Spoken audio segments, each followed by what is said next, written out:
آج یہ ڈبیٹ ہے کہ جوائنٹ فیملی سسٹم یا سیپریٹ کیا بہتر ہے اچھی زندگی گزارنے کے لیے. یہ ایک ڈبیٹ ہے جو تینوں کے الگ الگ پرسیپشنز ہیں, پوائنٹ آف ویوز ہیں, سب نے شیئر کیا.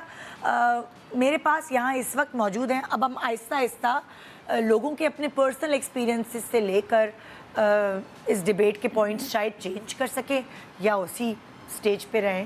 سائمہ ہمارے ساتھ ہے اور ان کی زندگی میں پریکٹیکلی کیا ہوا آئیے سنتے ہیں ان سے. جی سائمہ, السلام علیکم. السلام. میری شادی کو 15 سال ہو گئے. اچھا. 13 سال میں نے جوائنٹ فیملی سسٹم میں گزارا. میری امی بھی جوائنٹ فیملی میں آئی تھی تو میرا پرسپیکٹو بہت اچھا تھا کہ بہت اچھا مطلب گھل مل کے رہتے ہیں, بہت آسانی رہتی ہے. تو میری شادی بھی جوائنٹ فیملی میں ہوئی. آپ کا دماغ یہی بنا ہوا تھا کہ میرا دماغ بھی جوائنٹ فیملی مجھے اچھی لگتی ہے. میری شادی بھی جوائنٹ فیملی میں ہوئی. میں اپنے گھر کی بڑی بہو تھی اور بڑی بہو کے لیے ویسی بہت باؤنڈریز سیٹ ہوئی ہوئی ہوتی ہیں, بہت ایکسپیکٹیشنز ہوتی ہیں. شروع میں تو بہت اچھا رہا لیکن 8 مہینے بعد میرے دیور کی شادی ہوئی اور ان کی پسند کی شادی تھی اور جو میری دیورانی تھی نا وہ اچھا ہائی کلاس سے تھی.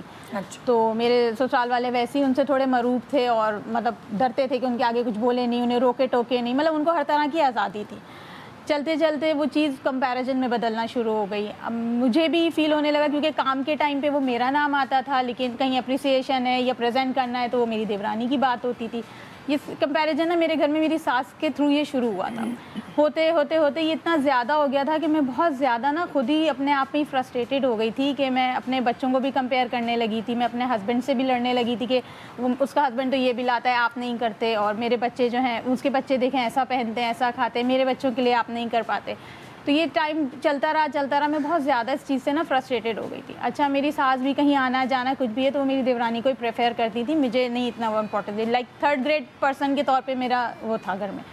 پھر ایک جگہ ہم محفل میں گئے, وہاں جا کے میں نے خود اپنے آپ سے یہ بات میری کان سے سنی. میری ساس کسی کو کہہ رہی تھی کہ بھائی اگر بہو دے نا اللہ تمہاری دے, میری چھوٹی بہو کی جیسی دے, بڑی بہو جیسی تو نہ دیں کہ ہم گھر بالکل بکھرا. حالانکہ میں اپنے 13 سال میں نے بہت سیکریفائز کیا, بہت کمپرومائز کیا. میں نے بہت اپنے فنکشنز بھی چھوڑے کہ نہیں امی ہیں ان کا خیال کروں میں سب کچھ اس طرح.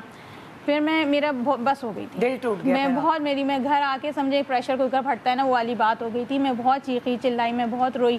میں نے اپنے ہسبینڈ سے بھی بہت شکایت کری کہ نہیں اب میری بس ہو گئی, اب میں نہیں رہ سکتی. مطلب میں اتنا کمپرومائز سب کچھ کر رہی ہوں, گھر کے اندر تو عزت نہیں ہے وہ ایک الگ چیز ہے, گھر کے باہر بھی میری کوئی عزت نہیں ہے, تو اب میں نہیں رہ سکتی. میں بیمار ہو گئی 2 دن, مجھے بہت زیادہ بخار رہا تو میرے ہسبینڈ مجھے میری امی کے گھر چھوڑ کر آ گئے. بچوں کو انہوں نے روک لیا تھا.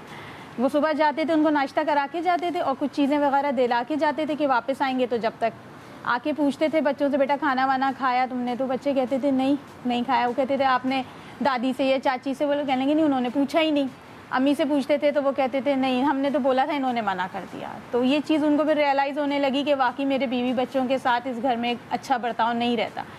میں نے اپنے گھر میں کچھ بھی نہیں بتایا تھا, میرے ابو کو امی کو نہیں اس بات کے بارے میں ڈسکس کیا تھا. پھر جب میں گئی میں بہت بیمار تھی, مطلب اتنی ہو گئی تھی کہ میں یا تو روتی رہتی تھی یا شکایت کرتی رہتی تھی, بہت مطلب مینٹلی ڈپریشن میں چلی گئی. اتنا ہو گیا تھا کہ مجھے ہاسپٹلائز کرنا پڑا. انہوں نے اینٹی ڈپریسنٹ میڈیسنز وغیرہ دے کے مجھے اسٹیبل کیا. 15 دن تقریباً اسی طریقے سے رہے. اب پھر میرے ابو نے میرے ہسبینڈ سے فائنلی یہ بات کری کہ بھائی یا تو آپ اس کا الگ گھر کر کے دو, ادروائز میں اپنی بچی کو مرنے کے لیے نہیں بھیجوں گا, اس کی مینٹل ہیلتھ بالکل ختم ہو چکی ہے. پھر میرے ہسبینڈ نے الگ سیپریٹ گھر وغیرہ کا انتظام کیا, ہم لوگ سیپریٹ ہوئے. 2 سال ہو گئے. اب کیونکہ میرے رہتے ہوئے بھی میری دیورانی کا یہی تھا کہ وہ 15 دن کے لیے اپنی امی کے یہاں چلی جاتی تھی. اس ٹائم پتہ نہیں چلتا تھا میری ساس کو کیونکہ میں موجود ہوتی تھی. اب جب میری غیر موجودگی میں وہ جاتی ہے وہ پریشان ہو جاتی ہے, وہ کبھی ان کو کہیں چھوڑ دیتی ہیں کبھی کہیں چھوڑ دیتی ہیں یا بالکل اکیلا گھر میں چھوڑ دیتی ہیں. اب میری ساس آتی ہیں معافی تلافی کرتی ہیں کہ اب تم چلو ہمارا ساتھ رہو, نہیں مل کے رہو. اب وہ بہانہ یہ کرتی کہ نہیں مجھے بچے یاد آتے ہیں, مجھے بیٹا یاد آتا ہے. تو بچے تو اس وقت بھی ساتھ میں تھے نا جب میں بھی تھی, اس ٹائم انہوں نے اس چیز کو نہیں کنسیڈر کیا. میرے امی کی تربیت یہ نہیں ہے کہ میں ان کو واپس بھگا دوں گی, نہیں اب آپ میرے پاس نہیں ہیں. میں نے ان کو رکھا, میں نے بولا آپ میرے پاس آئیں رہیں, لیکن اب اس چیز کا ان کو بہت اچھی طرح قدر آ گئی کہ یہ تھی یہاں پہ تو میرے لیے بھی بہتری تھی. لیکن جو میرے 13 سال اسپوائل ہوئے وہ تو واپس نہیں مل سکتے نا. جو شروع شادی کے دن کے تھا کہ اچھی زندگی خوشی, وہ میں نے سب کمپرومائز کیا ان لوگوں کے خاطر. اچھا اب یہ جو ان کی زندگی کے ساتھ ہوا, اگر ہم ان کے ایکسپیرینسز کو لے کر اگر کسی اور بچی کو سمجھانا چاہیں کہ کسی اور کے ساتھ اس کی زندگی میں ایسا ہو رہا ہے کہ اس کا کمپیریزن شروع ہو گیا ہے دوسری دیورانی جیٹھانی سے اور اس کی زندگی روئن ہو رہی ہے, سو اس کو کیا فیصلہ لینا چاہیے؟ بچوں کو سمجھ نہیں آتا کیونکہ وہ اس ایج پہ، یہ ایک سرٹن ایج پہ نائیو تھیں، انہوں نے گھر بنانے کی، انہوں نے ساتھ جڑے رہنے کی کوشش کی، مگر ان کی مینٹل ہیلتھ پہ جو ایک نقصان ہوا وہ ظاہر ہے ان کے آگے جنریشن، ان کے بچوں کو یہ صحیح ٹائم نہیں دے پاتی ہوں گی جب یہ خود ہی بیمار ہو گئی، انہوں نے اتنا دل پہ لے لیا تو کتنی بات آگے بڑھ گئی ہوگی. جی ایسا ہوتا ہے نا کہ ہماری کوئی مثال اس کے کمپیریزن میں مجھے نہیں دینی چاہیے مگر سمجھ آ جائے گی عوام الناس کو کہ جیسے ہمارے پاس کوئی بھی امپلائی کام کرتے ہیں تو ہم ان کو ٹیکن فار گرانٹیڈ لے لیتے ہیں اور ان کا کام ہم کہتے ہیں کہ ہاں بس ٹھیک ہے کر رہا ہے نا، تنخواہ بھی تو ملتی ہے، کام کر رہا ہے. پر جب وہ ایبسنٹ ہو جاتا ہے 5-6 دن کے لیے تو پھر ہمیں اس کی قدر آتی ہے. ہم کہتے ہیں وہ تو یہ بھی کام کر رہا تھا، سارا کام چوپٹ ہوا پڑا ہے، ٹھیک ہے. تو پھر آپ جا کے اس کی تنخواہ بھی بڑھا دیتے ہیں اور اس کو پیار محبت سے بلا بھی لاتے ہیں. تو وہ ان کے ساتھ بھی یہی ہوا کہ دھوپ چھاؤں کا عالم رہا مگر جدائی نہ تھی. تو جب انہوں نے جدائی کر لی تو وہ سب کو قدر آ گئی، ٹھیک ہے. تو پر جدائی کرنے میں انہوں نے 13 سال لگا دیے. اب اگر یہ ایک ہمارا موڈیول ہوتا ہے اس کو ہم اسرٹیونیس کہتے ہیں. اسرٹیونیس کا مطلب ہوتا ہے کہ آپ نو بھی کہہ دیں اور آپ کا تعلق بھی نہ ٹوٹے، ٹھیک ہے. آپ کسی بات کو نو بھی کہہ دیں اور آپ کا تعلق بھی ٹھیک رہے. بھائی جادوئی سی بات ہے نا کہ دونوں چیزیں ہو گئی. تو اس موڈیول کو ہی ہم اسرٹیونیس کہتے ہیں کہ آپ کے اندر اسرٹیونیس ہونی. میں تھوڑا سمجھا اس کو اردو میں کیا کہیں گے. تو اگر اسرٹیونیس ہمارے اندر ہو اور ہم بچوں کو سکھا کے بھیجیں تو وہ اسکول میں، اپنی زندگی میں، اپنے سسرال میں، اپنی جاب پہ، ہر جگہ اپنی عزت نفس کے ساتھ کام کریں گے، ٹھیک. مثلا میں نے بہت اچھے نوٹس بنائے اور میرا بیسٹ فرینڈ مجھے کہہ رہا ہے اپنے نوٹس دے دو. اگر میں انکار کروں تو وہ دوستی ختم، اگر میں دے دوں تو میرے بھی اتنے ہی نمبر آئیں گے، وہ محنت کیے بغیر لے لے گا. ہو سکتا ہے ہم پہ چیٹنگ کا بھی الزام لگ جائے کہ سیم ہے.